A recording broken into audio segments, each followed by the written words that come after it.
So I'm Sam Bergdahl, and I was the financial coordinator at HHH. It built out the role and then transitioned somebody else into it. So I understand that whilst you were working there, you also worked as a companion with a donor on an egg retrieval. Yeah. So can you tell us kind of what the role and duties are of a companion? Yeah, so the role and duties of a companion are to assist them with some of the medical jargon that comes through, especially my companion, English wasn't her first language, so being able to be there to support her through conversations with the nurses and the doctors, with the medications, making sure the amounts are right, and just kind of translating to her how the process goes.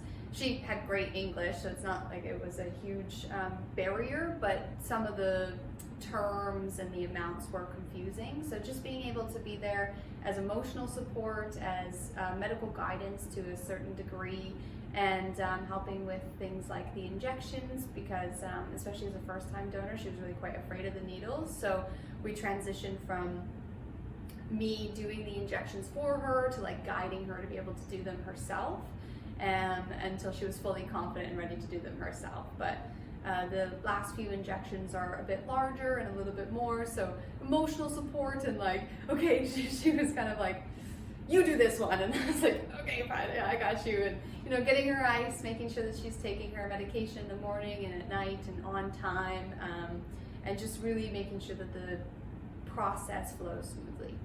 Okay, that's cool. That's interesting. I didn't really know what they looked like.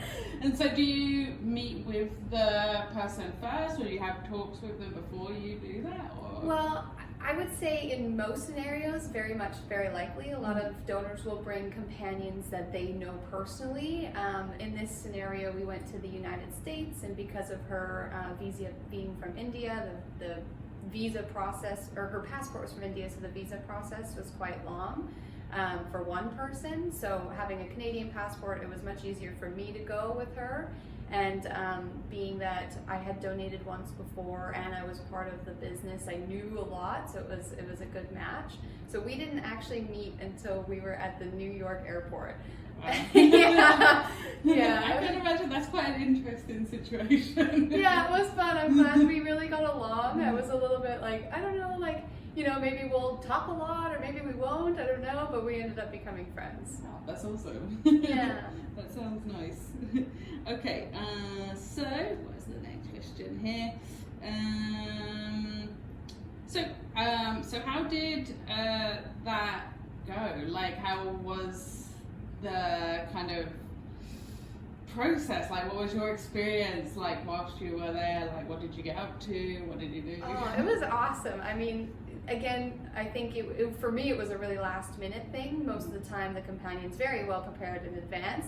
But being that I was part of the company and Katie's friend, and the visa thing kind of all happened last minute, I was at volleyball with Katie on Tuesday and getting on a plane on Friday morning or Thursday morning.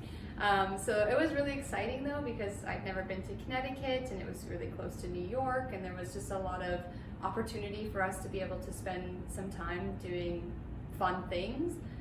It was May of 2022, and so we had good weather, and we spent our time in Stamford, Connecticut, which is a really beautiful place, and we had an Airbnb, so we had our 2 separate rooms and a kitchen where we could make food together, and we spent a lot of time like walking around and visiting the beach and some green spaces. We went to the mall at one point, just kind of hung out. Sometimes we just stayed in bed and watched movies together. Other times we went out and explored, and obviously every 2 days for the first bit you're going to the doctors, and so we were within walking distance of the doctors, and we'd go for the morning and then we'd come back, and we had free time, and we spent 2 days in New York.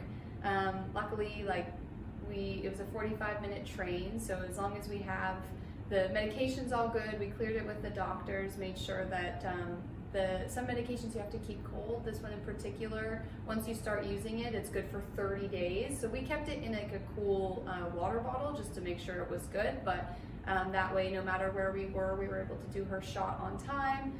So just putting all the pieces together to be responsible, since we were going further away from the Airbnb. But we were able to go to New York, and we went to Luna Park at Coney Island, and we walked around Central Park and Manhattan, and then we went the second day and actually visited a friend of mine, and she did a whole walking tour for us of like Soho and other neighborhoods I don't remember the name of, and New York pizza, and just got to see Grand Central Station. And so it was a really fun little trip for us to, it's almost like a vacation. Like I had a bit of computer work to do here and there, but otherwise both of us were free time, and so we were there for 2 weeks, and yeah, it was a lot of fun. Okay, that's cool. Actually, does sound really nice. Yeah, it was sweet. And what about the actual egg donation, kind of the retrieval day? So, like, what's that like for you as the person accompanying? Yeah, pretty simple. I mean, you need to make sure, of course, like no food or water beforehand. Making sure that the trigger shots, like they're 12 hours apart at very specific times. I've heard of some that are like, oh, 4 in the morning and 4 in the afternoon. Luckily ours is like 9 in the morning and 9 at night. But making sure, okay, like on the dot, we've got everything ready. We're doing it exactly at that time. You've got your medication ready. We're sorted, your comfy clothes good to go. And then her retrieval was at 8 in the morning, I believe. So we just woke up, walked over to the clinic. Everything was all good. She was obviously very bloated at that point, like ready.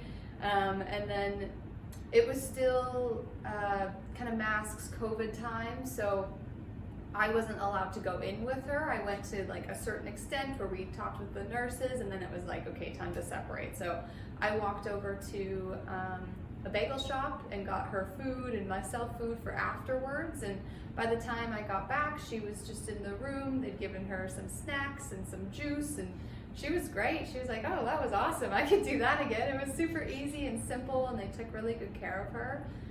So really, it's just about being support.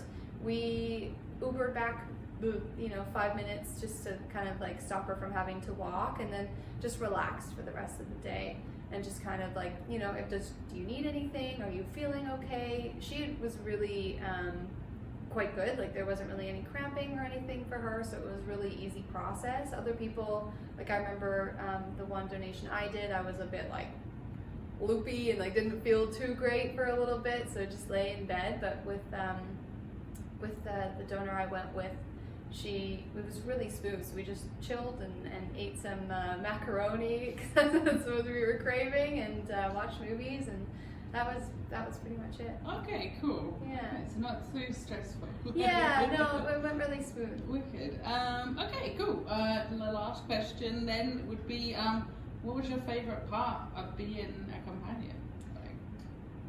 Well, the kind of last minute trip to somewhere very new and actually getting to see New York, I think was really cool.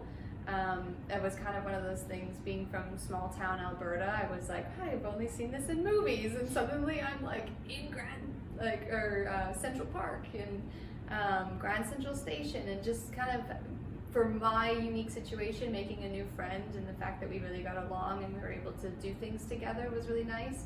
For other companions, I would say they likely know the donor that they're going with, and so just getting some time to explore new places and hang out and spend time together is a really great part of being a companion. Awesome. Well, that's great. I don't think I could even go more in depth than that. It sounds like a lovely little trip. Yeah, it was really nice. To help someone. Okay, awesome. Well, thank you for talking to us today, and it's been really illuminating, and I now know what a companion does. Awesome. Well, thanks for having me.